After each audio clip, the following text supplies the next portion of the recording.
America ഇറാനുമേലുള്ള യുദ്ധം നിർത്തിയോ ഇല്ലയോ എന്ന കാര്യത്തിൽ അമേരിക്കയ്ക്കുള്ളിൽ ആഭ്യന്തരമായിട്ടുള്ള ചർച്ച വളരെ ലീഗലായിട്ട് സജീവമായി മുന്നോട്ട് നീങ്ങുകയാണ്. അതിനിടയിൽ ഇറാൻ ഇന്ന് പാകിസ്ഥാൻ മുഖേന പുതിയ സമാധാന നിർദ്ദേശങ്ങൾ അമേരിക്കയ്ക്ക് സമർപ്പിച്ചു എന്ന് റിപ്പോർട്ടുകൾ പറയുന്നു. ഇറാൻ്റെ മാധ്യമങ്ങളും ഇക്കാര്യം ശരിവച്ചിരിക്കുകയാണ്. എന്തൊക്കെയാണ് അതിലെ പുതിയ നിർദ്ദേശങ്ങൾ എന്നുള്ളത് വ്യക്തമല്ല. എങ്കിലും സമാധാന നിർദ്ദേശങ്ങൾ എന്ന രൂപത്തിലൊരു പട്ടിക സമർപ്പിച്ചിട്ടുണ്ട്. അതിന്മേലായിരിക്കും ഇനി ചർച്ച നടക്കാൻ പോവുക എന്ന് പറഞ്ഞു കേൾക്കുന്നുണ്ട്. അമേരിക്കയെ ഒരു കാരണവശാലും വിശ്വസിക്കാൻ കൊള്ളില്ല എന്ന് ഇറാൻ ഔപചാരികമായി പറഞ്ഞിരിക്കുന്നതിൻ്റെ റിപ്പോർട്ടും ഇറാൻ്റെ വാർത്താ ഏജൻസികൾ പുറത്തുവിടുമ്പോൾ അമേരിക്കയിൽ യഥാർത്ഥത്തിൽ ആഭ്യന്തരമായിട്ടുള്ള ചർച്ചയെന്ന് പറഞ്ഞത് എന്താണ്? ഇപ്പോൾ ഏപ്രിൽ 7-ാം തീയതി വെടിനിർത്തൽ പ്രഖ്യാപിച്ചു. അതിനുശേഷം വലിയ അനിഷ്ട സംഭവങ്ങളൊന്നും ഇറാനിൽ ഉണ്ടായിട്ടില്ല. അമേരിക്ക ആക്രമിക്കാൻ പോയിട്ടില്ല. എന്നാൽ അമേരിക്കയിലെ 73-ലെ നിയമം അനുസരിച്ച് 60 ദിവസം തുടർച്ചയായിട്ട് യുദ്ധം നടത്തിയാൽ അതിനപ്പുറമായ യുദ്ധം കടന്നു പോകണമെങ്കിൽ അമേരിക്കൻ കോൺഗ്രസ് എന്ന പ്രസ്ഥാനത്തിൻ്റെ അനുമതി വേണം. ഇവിടെ കോൺഗ്രസിൻ്റെ ഉത്തരവാദിത്തപ്പെട്ട ഉദ്യോഗസ്ഥരെല്ലാം ചേർന്നിട്ടോ മെമ്പർമാരിരുന്നിട്ടോ വോട്ടിനിട്ടിട്ട് അനുമതി ട്രംപ് ഭരണകൂടത്തിന് കൊടുത്തിട്ടുണ്ടോ യുദ്ധം തുടരാൻ? ഇതാണിപ്പോൾ ചർച്ചാ വിഷയമായിരിക്കുന്നത്. ഇത് 73-ലെ നിയമമാണ്. 60 ദിവസം കഴിഞ്ഞ് ഒരു ദിവസം പോലും യുദ്ധം മുന്നോട്ട് കൊണ്ടുപോകാൻ പറ്റില്ല അനുമതി കിട്ടിയില്ലെങ്കിൽ. ഇവിടെ ഇപ്പോൾ അനുമതി കിട്ടിയിട്ടുമില്ല, അതിൻ്റെ വോട്ടെടുപ്പ് നടത്തിയിട്ടുമില്ല. അങ്ങനെയാണെങ്കിൽ അമേരിക്കൻ നിയമം അനുസരിച്ച് നിയമവിരുദ്ധമാണ് യുദ്ധം തുടർന്ന് പോകുന്നത്. അപ്പോഴാണ് ട്രംപ് ഭരണകൂടം ഇപ്പോൾ പറയുന്നത് അങ്ങനെ 60 ദിവസം കഴിഞ്ഞ് പോയിട്ടുമില്ല, 73-ലെ നിയമം ബാധകമാക്കേണ്ട സാഹചര്യവുമില്ല, ഇപ്പോൾ വെടിനിർത്തലിൽ തന്നെ തുടരുകയാണ് എന്ന്. വെടിനിർത്തൽ പ്രഖ്യാപിച്ച ശേഷം ആക്രമിച്ചിട്ടില്ല, അതുകൊണ്ട് തന്നെ 60 ദിവസത്തെ പരിധി ഇപ്പോൾ ബാധകമല്ല. നിലവിൽ ഇപ്പോൾ യുദ്ധമില്ലാത്ത സാഹചര്യമാണ്.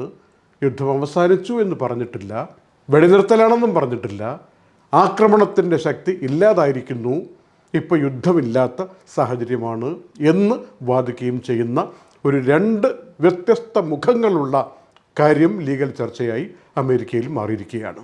ആക്രമണത്തിന് വേണ്ടി കൊണ്ടുവന്ന USS ജെറാർഡ് ഫോർഡ് എന്ന് പറയുന്ന കപ്പൽ മിഡിൽ ഈസ്റ്റ് തീരം വിട്ടു എന്ന വാർത്ത ഇന്ന് വരികയാണ്.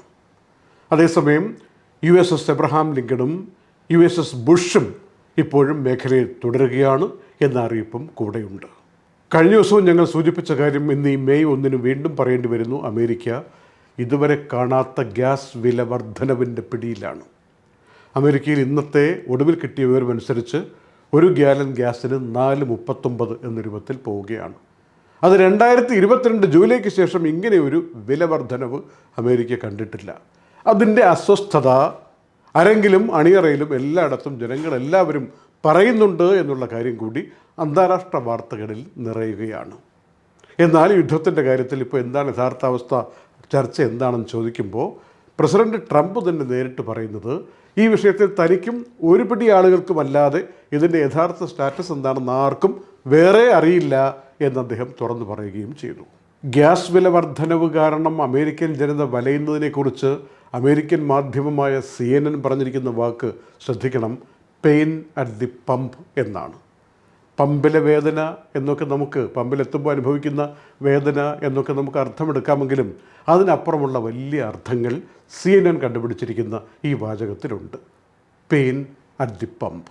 UAEയുടെ വിദേശകാര്യ സഹമന്ത്രി UN-ൽ സംസാരിച്ചപ്പോൾ പറഞ്ഞിരിക്കുന്നത്, അദ്ദേഹത്തിൻ്റെ പേര് his excellency Khalifa bin Shaheen al Marar, അദ്ദേഹം പറഞ്ഞിരിക്കുന്നത് നിരുപാധികം പെട്ടെന്ന് ഇറാൻ ഹോർമോസ് കടലിടുക്ക് റീ ഓപ്പൺ ചെയ്യാൻ നടപടിയെടുക്കണം എന്നാണ്. മേഖലയിലെ ഇപ്പോഴത്തെ സാഹചര്യങ്ങൾ സംബന്ധിച്ച് ഇറാൻ്റെ വിദേശകാര്യമന്ത്രി അബ്ബാസ് അറക്ചി വിവിധ ഗൾഫ് മിഡിൽ ഈസ്റ്റ് രാജ്യങ്ങളുമായിട്ട് ഇന്ന് ഫോണിൽ സംസാരിച്ചു എന്ന വാർത്തയും വരികയാണ്.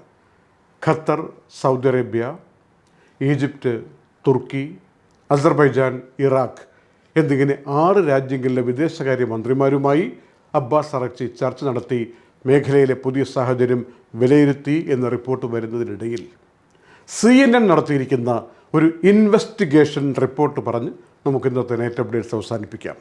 Investigation report Gulf middle east മേഖലയിലെ അമേരിക്കൻ സൈനിക കേന്ദ്രങ്ങൾ ഈ യുദ്ധത്തിൽ എത്ര കണ്ട് പ്രശ്നങ്ങൾ നേരിട്ടു, ആക്രമണത്തിന് വിധേയമായി. ഇതൊരു കണക്കെടുപ്പ് നടത്തുന്നതിൻ്റെ ആവശ്യം അവർ പറയുന്നത് ചരിത്രത്തിൽ ഇങ്ങനെ ഏതാനും ദിവസങ്ങൾക്കിടയിൽ ഇത്രയും അമേരിക്കൻ കേന്ദ്രങ്ങൾ ആക്രമിക്കപ്പെട്ട മറ്റൊരു സംഭവം ഒരു ഘട്ടത്തിലും ഉണ്ടായിട്ടില്ല എന്നാണ്. 16 സുപ്രധാന അമേരിക്കൻ സൈനിക കേന്ദ്രങ്ങളിൽ മിഡിൽ ഈസ്റ്റ് മേഖലയിൽ ആക്രമണം ഉണ്ടായിരിക്കുന്നു, അതൊക്കെ റിപ്പയർ ചെയ്ത് പഴയതുപോലെ ആക്കിയെടുക്കാൻ കാലങ്ങളെടുക്കും എന്ന റിപ്പോർട്ടാണ് ഓരോരോ സ്ഥലങ്ങളെ ഉദ്ധരിച്ചുകൊണ്ട് CNN റിപ്പോർട്ട് ചെയ്തിരിക്കുന്നത്. ഏതായാലും ഇറാൻ ഇപ്പോൾ സമർപ്പിച്ചിരിക്കുന്ന ഈ പുതിയ സമാധാന നിർദ്ദേശം അമേരിക്ക ഇസ്രായേൽ സഖ്യം ഏത് രൂപത്തിലെടുക്കും എന്നുള്ളത് ലോകം നോക്കിയിരിക്കുമ്പോൾ യുദ്ധത്തിൻ്റെ വറുതിയിൽ നിന്ന്, ഈ ഒരു പിടിയിൽ നിന്ന് മനുഷ്യർ മോചിതമാകുന്ന ദിവസം വളരെ പെട്ടെന്ന് തന്നെ വന്നണയണേ എന്ന ആശയോടെ പ്രാർത്ഥനയോടെ ഇന്നത്തെ നൈറ്റ് അപ്ഡേറ്റ്സ് അവസാനിപ്പിക്കുന്നു. നന്ദി. Night Updates supported by Hashim Hypermarket, Kalyan Jewellers, Lulu, Arim Bakers, eLessons.net, Fira Foods, Dhanvantari Ayurveda, Al-Sood Cargo, Gold Star Rent-A-Car, Dr. Rasina's Ayurvedic Clinic, Ain Golden Diamonds, Choco World, Vintage Lux Real Estate, Partha Signature Abu Shagara Sharjah.